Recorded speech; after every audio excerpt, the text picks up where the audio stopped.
Hi sir, क्या खाएंगे आप?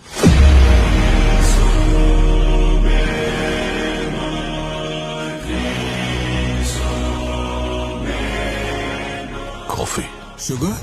உனக்கு தெரியும் எனக்கு சுகர் வேணுமா வேணாமான்னு. உங்களுக்கு சுகர் வேணுமா வேணாமான்னு எனக்கு எப்படி தெரியும்? With sugar. Okay.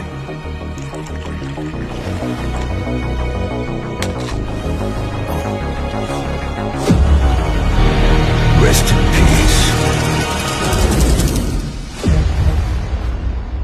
Sorry sir. Sir, sugar cube ஒன்று போதுமா இல்லை ரெண்டு? அதுவும் உனக்கு தெரியும். சார், எனக்கு அதெல்லாம் தெரியாது. நீங்க யாரும் நினைச்சு என்கிட்ட பேசிட்டு இருக்கிறீங்க. நீங்களும் தமிழ் பேசுறீங்களேன்னு சந்தோஷத்துல நானும் சிரிச்சு பேசிட்டு இருக்கிறேன், அவ்வளவுதான். உங்க காஃபி, உங்க சுகர்.